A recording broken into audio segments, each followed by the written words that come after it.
The Heartless CEO. Written by Yerun G. Chapter 23. Protecting his sister. Hey Daniela, have you met our new transfer classmate? Rose asked her playmate in a whisper. They are in grade 1 now, and Rose is more talkative than Daniela. Daniela shook her head. She was not there yesterday because she did not want to go to school. She was upset with her father. She was upset because she couldn't be a flower girl at her own parents' wedding. How would she know? She doesn't even know that her parents aren't married yet. So, how could she be aware of something new from school? A girl arrogantly interrupted the two. Suddenly, Daniela's eyes were filled with tears because of her classmates' bullying. They never get along well because she is smarter than her. What? Rose's voice grew louder, and she looked at both of them. How did she become your mommy if she isn't married to your daddy yet? Daniela scratched her forehead because of her friend's question. Rose is not really good at understanding, though she was confused about her parents' situation. You're so stupid. Of course, because they don't love each other. It means Daniela was just the result of a mistake. Trisha said proudly, and was happy because Daniela looked like she was going to cry. That's not true. Daniela angrily approached Trisha to push her while crying. Trisha quickly moved away from her enemy, and some in the class laughed as she lost her balance and fell. Sun's eyes narrowed as he reached the scene where his sister was being laughed at. He entered the classroom with big steps and approached Daniela. Who did this to you? Everyone stopped laughing when they saw that their new classmate had done. They only met him yesterday, but they know they can't bully him. His eyes are sharp, and even though they have the same age, he has a bigger body than any of them. Tears welled up in Daniela's eyes as she looked at a boy who had helped her to stand up. When she saw his face, her sobs were temporarily trapped in her throat. Why are you crying? Who pushed you? Sen asked his sister. That fact only he knew. I didn't push her. She was just limp and an illegitimate child. So she fell. Trisha confesses to Sen with her head held high and tries to show up so she could be friends with him. Daniela sobbed again and was embarrassed in front of the new transfer boy. Rose just stared at Daniela and the boy. Now that the two are side by side, she can see the similarity of their faces. That's not true. Even though my parents aren't married, they love each other. Unlike yours, your sister's mother is different. Daniela shouted back at Trisha, and she suddenly became brave because she saw the new transfer to their school as her ally. No. With eyes full of anger, Trisha rushed to Daniela. Take back what you said. Daniela was suddenly frightened by the visible anger on Trisha's face. But before she could get close to her, the boy stood between them. Don't you dare touch her again. Trisha took a step back when she saw Sen angry. She did not expect him to be on Daniela's side even though he doesn't know her yet at all. She's a loser. I'm the one you should be friends with, Trisha said boldly. I don't want to be your friend, so get lost. Everyone remained silent and just looked around at the three kids fighting in front of them. The girls admire Sen, and the boys have different feelings for Sen. Some want to be his friend because he's cool. Others judge him as an arrogant kid because he immediately got the heart of the two girls who they wanted to be close to. You'll regret why she's the one you choose to be friends with. Trisha rolled her eyes at Sen before glaring at Daniela. Thank you for defending me. A dimple appeared on Daniela's cheek as she stared at new friend. Don't cry when someone fights with you. Don't worry. Brother is here to defend you. Brother? Daniela asked in confusion. From now on, I'm your big brother, Sen. Sen smiled at her. You're indeed like siblings because you look alike, Rose said amused. Sen quickly puts on his big glasses. He forgot to wear it earlier to hide his eyes. Daniela made a face as she glanced at her new friend's face. Rose was right. They look alike. So she was stunned earlier when she first saw him. You really should get along. What loser. Trisha turned around angrily and left the group. Ignore her. Come here and sit next to me so that I can always protect you from bad kids like her. Sen pulled his sister's chair and brought it next to his chair. Daniela was happy with her new friend. She just ignored it, even though many noticed that they look alike.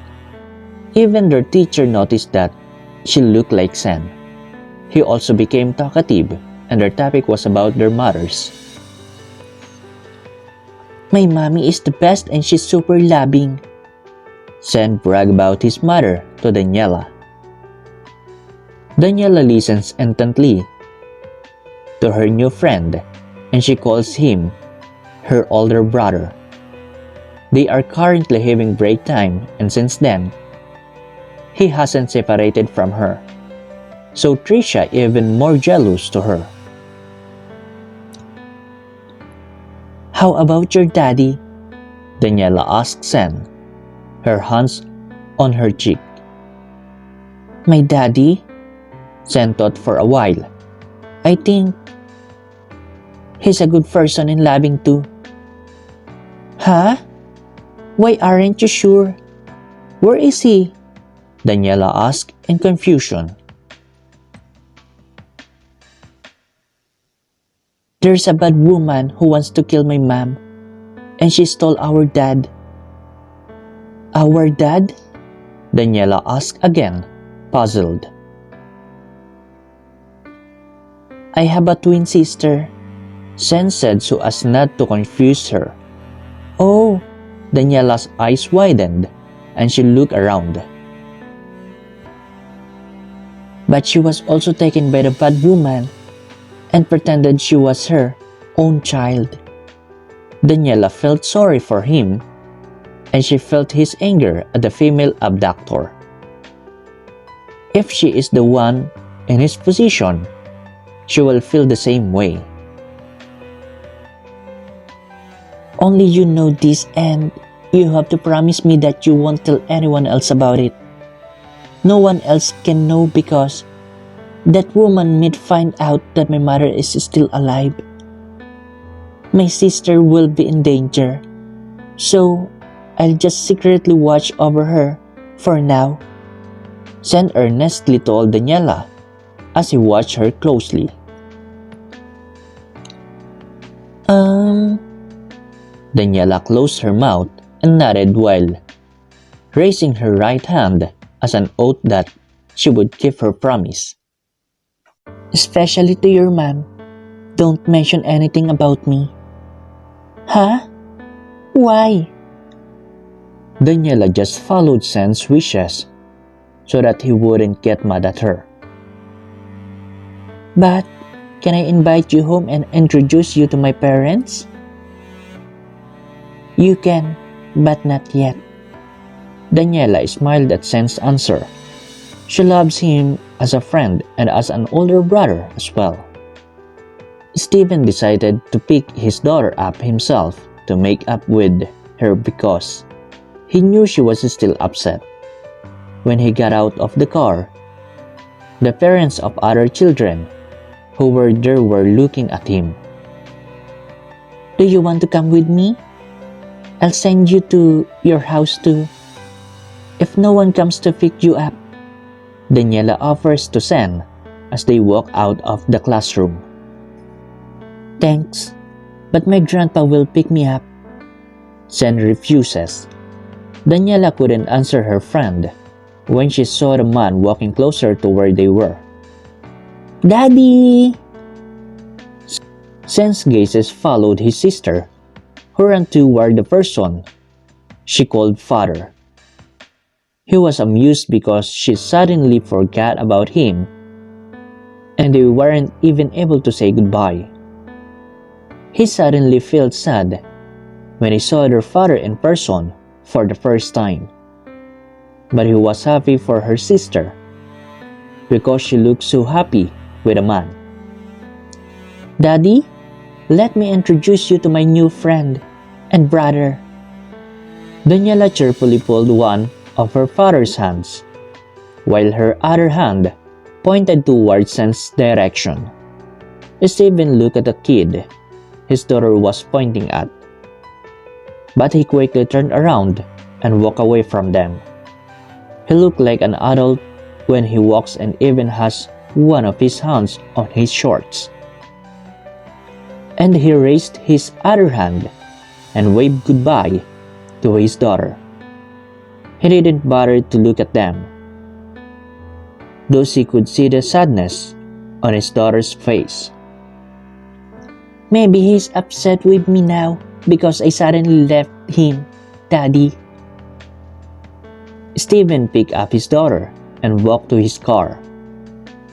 You will see each other tomorrow anyway, so don't be sad.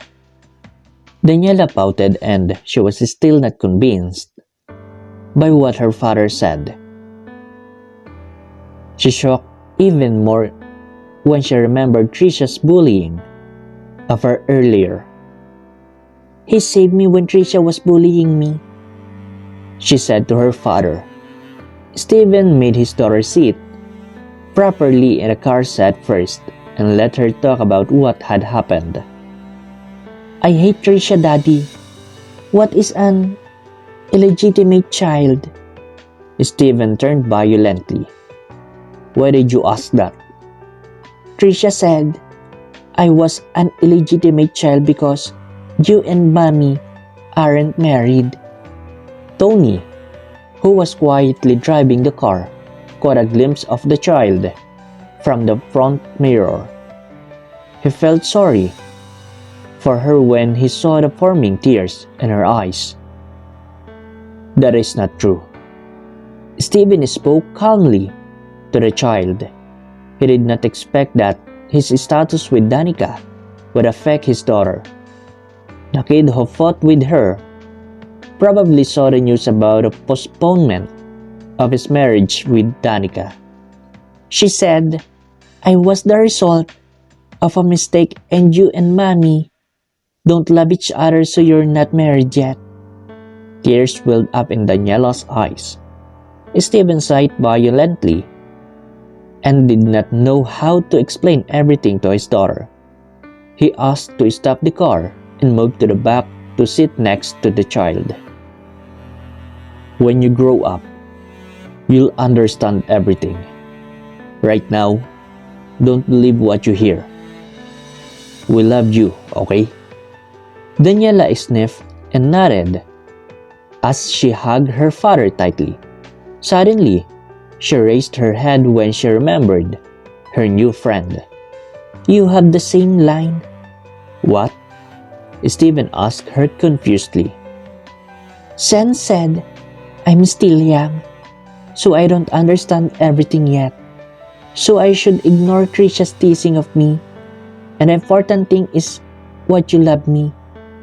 Stephen raised his eyebrows and felt interested in the kid his daughter was referring to. Not only is his behavior adult-like, but his words are also matured. To be continued.